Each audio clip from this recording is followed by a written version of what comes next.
Good morning, good afternoon, good evening, and good night. Ladies and gentlemen, welcome back to Life of Logan, where we navigate the complexities of life with vulnerability, curiosity, and a healthy dose of introspection. Today, I want to dig deep into a fundamental question about human nature. Are people good because that is who they are at their core, or are they good because they expect something in return? And just in preparing for this episode and writing that down, it made me sit back and question, at least challenge, I should say. It made me challenge my understanding of morality, altruism, and authenticity.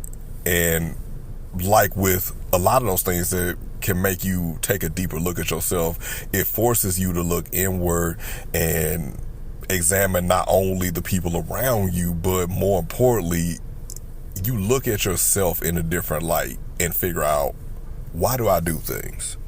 So let's start by breaking down the idea of being good. What does it mean to be good? Many people will tell you it's about kindness, generosity, and putting others above yourself. But if someone helps another person, is that action inherently good if their intention is rooted in a self-serving nature? If their kindness comes with the expectation of reciprocity, recognition, or even power, does it diminish their goodness?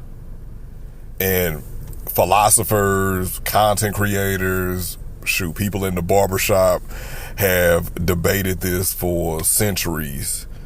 And Immanuel Kant, for instance, they argued that true moral actions must be driven by duty, not personal gain. Meanwhile, you have psychologists that I've heard point out that humans are social creatures, and even our altruistic actions might have evolved because they benefit us, or they benefit the group that we're a part of. And yeah, anything that benefits anything in my ecosystem, by extension, it benefits me. So where do we draw the line? Starting off with altruism. Altruism is defined as selfless concern for the well-being of others. But is it ever truly selfless? So looking at some of the types of altruism, we'll just cover three types. Pure altruism. So this is the ideal one. Someone gives their time, energy, or resources with no strings attached. But a skeptic would ask if even this is driven by desire to feel good about oneself or avoid guilt, because it's always something that maybe you don't let out certain parts of yourself, and maybe not you feel guilt with a particular person, but in your past you have guilt with a situation. And again, it doesn't have anything to do with the person. It's just, I was wrong in the beginning. I was wrong years back, different time, different people, but that still kind of digs at me, so I act this way now. Then we have reciprocal altruism. So this is the classic, you scratch my back, I'll scratch yours mentality. It's transactional. I know that's a buzzword for the day and age, and often it is unspoken, but it ends up being a natural part of human relationships. But when this is the primary motivator for goodness, one could argue that it's on the verge of manipulation. And then we have the altruism for social altruism. So social media has brought into this sharp focus on people's lives, and like, look at me, and I want to look like this grand person on such a big scale. People donating, volunteering, and doing quote unquote good publicly. And you can make the argument that sometimes people are doing that for likes, for validation, or to craft the image, because At the end of the day, if you're going to do it, do it. Like, you ain't got to talk about it, just do it. You move in silence. And this action can still benefit others, but it often raises the question of, are you being good or are you performing goodness? And now, with that being said, let's talk about the darker side of this conversation. The people who feign goodness to manipulate others. This isn't altruism, it's exploitation. So this practice often involves feigning empathy, pretending to care about someone's struggles just to gain their trust. Weaponizing generosity, giving gifts, money, or time with the unspoken expectations of loyalty or compliance. So I gave you something, you didn't ask for it, and now I'm going to make you feel bad when you don't dance by my music, so to speak. And then we have virtue signaling. That's highlighting good deeds, not to inspire others, but to elevate one's own status and have you walking around with your chest puffed out like Superman with the wind at his back. And I understand everybody wants to feel good, but it's levels to this.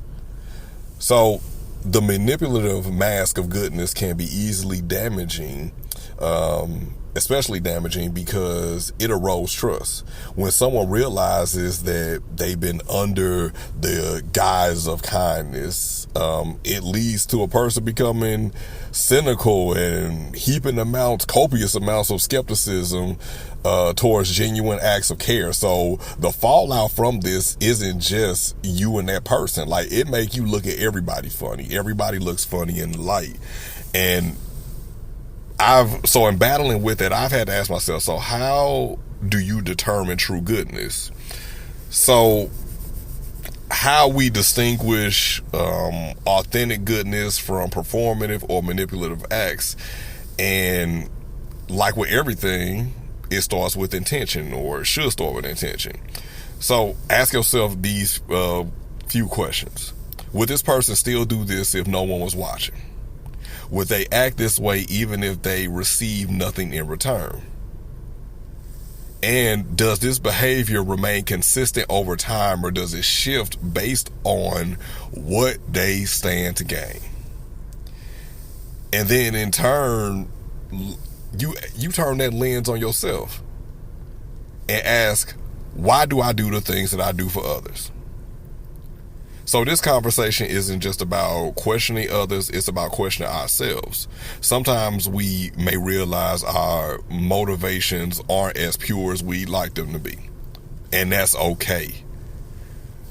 It doesn't make you a bad person, because awareness is the first step towards change. So goodness isn't about being perfect. It's about striving to align your actions with your values. It's about recognizing the moments when you're tempted to act out of self-interest, and then you decide to choose differently. So are we good because it's who we are, or because we expect something in return? Maybe the answer isn't as black and white as we would think it should be. Maybe goodness is a spectrum, and we're all somewhere along it doing our best to navigate our own humanity. But here's my challenge to you.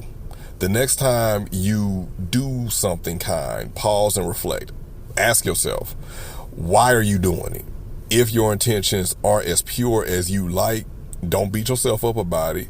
Use it as an opportunity to grow. At the end of the day, our goodness isn't just about how we treat others. It's about the honesty with which we approach ourselves. So y'all, thank you for joining me today for this introspective journey, because, I'm talking to myself, but I'm also talking to y'all. And if today's episode resonated with you, share it with somebody who might need it. And let's keep the conversation going down in the comment section.